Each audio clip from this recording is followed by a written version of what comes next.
In this video, I'm going to go over something that seems to happen a lot. And it's probably because I work so hard on my sobriety and I have such intelligence. My body is shot, but boy, my nervous system body is shot, but boy, is my brain a good one. And because of that, a lot of people come with me with questions you would normally ask a psychiatrist or your son himself. So there's a kid named Eric who used to live in the trailer park down the street. I didn't like him, but he was one of my customers at the Gulf gas station. I had his father's phone number in my phone and Eric's phone number in my phone because the 84-year-old used to like stopping by his house on the way to the store. I didn't like what I heard about Eric, but I started talking to his father because I knew Eric was going to lose his trailer that his grandmother gave him. And if they put it up for sale, oh boy, that has a yard, it has a good indoors, it's not moldy, it has a dry fireplace so no mold will grow. It's just not great, cheap and livable, and has a yard and a wood line. But that's not ever going to be for sale. But that's why I was talking to his father. Now, his father once was talking to me and said, "Why can't my son be more like you and get off these stupid drugs?" He goes, you just take medicine, right?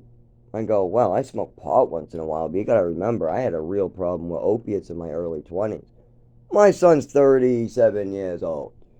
Don't give me early 20s. He's 37, and he walks around naked on meth.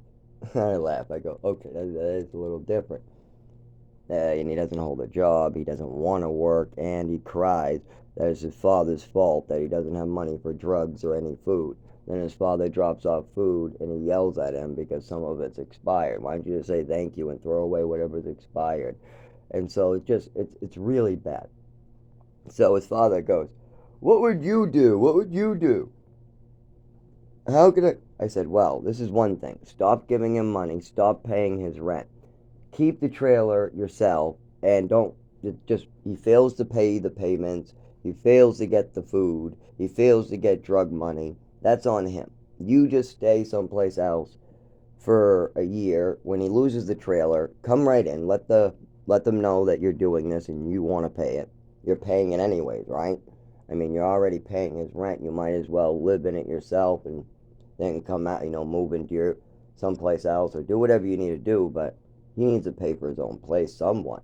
I mean, he's not disabled like me. He goes, yeah, you shake, have seizures. He goes, I've seen you at work, and it looks like you're halfway dying. And then my son is fine, and he can't even show up.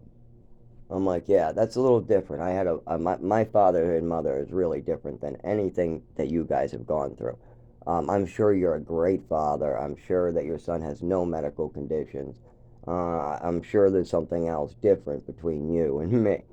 But this is what you can do. You can cut off everything. But don't forget, 2 to 4 years down the line, when he comes back sober and without a home, he just has a shitty apartment and he just lost his job he actually worked towards, but he wants to get another job, but he needs a mailing address or something like that.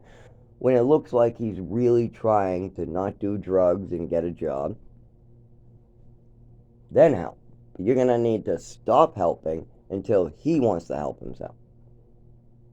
And he goes, wow, is that what your father did? I said, fuck no. You kidding me? He left me out in the woods years. I was looking for jobs. He go, when I was 16 years old, I was all drugged up. When my mother died, he remarried right away. I mean, goddamn. I mean, no, it's totally different. He's never reeled me back in after a year or two. He's never called me. Remember, you said you were going to check up on your son every week and call him, see how he's doing, so you would know if he's doing better or worse, right? He goes, yeah, for sure. Oh my God, I would be checking up on him all the time the way he is. I go, yeah, so my father just would like me to die in the woods. I could die tomorrow in the woods, and he'll say, well, it's all his fault. I go, no, your father would really just blame you for stuff, even if you get hurt, without even looking into it. I said, yep. My father wouldn't talk about anything. He'll probably go to the person who hurt me and ask him to say what's going on. That's the way my father is. If somebody was, say, beat me and robbed me for money, and I told my father that I'm in the hospital dying from a stab wound, he's the type of person that would call somebody else and try to figure out what's going on. No. No, my father didn't reel me back in. He doesn't call me. He doesn't care if I'm sober or not. I could be sober for 5 years and it doesn't matter. And I don't do meth. They go, what would you do if your son just drank, smoked weed, and decided that he was going to do mushrooms? Would you let? He goes, yeah, I'll let him back in. It's this meth shit. I don't want him on heroin. I don't want him on coke, and I don't want him on meth. That's understandable. If he went to rehab and got off heroin and came back out, would that be enough for you? Of course. Would you then make up rules, or would he get his own apartment? Oh, yeah, I wouldn't be making up rules. You can't control a 30-year-old. That would drive him nuts. I go, oh, so what would you do? I go, well, he needs his own apartment if he's past 20 years old. I go, wow, that's smart. So you would be thinking in your son's best interest. Yes. I go, that's the difference here. I go, my father and mother are totally different than yours. I go, would you medicate your son during childhood? Fuck no. Would you medicate him without knowing exactly what's going on? Fuck no. Would you medicate him without talking to him? I wouldn't do nothing without talking to him. I mean, you can't know what's going on without talking to the person involved. Yeah, but see, my father will ignore me and then try to listen to everybody who's a second or third person. Well, that's not the truth. He's going to get confused. I know, and then he blames me for being confused. So, yeah, it's totally different with us. You want to call your son. You want to check up on your son. You want to give your son money. You want your son to live. You want your son to be healthy. You put what? How long you been paying his rent? Oh, 8 years now? All of it? Yeah. Buying him food? Yeah. Has he ever thanked you? No, he just yells at me. Well, let me tell you this. My father's never paid my rent. Never once for any apartment. Did you get him this trailer or did he get his first apartment on his own? He's never got anything on his own. I don't expect any 20-year-old to get anything in this economy. I gave him my grandmother. That was his grandmother's trailer, and it was a good fit for him. I see.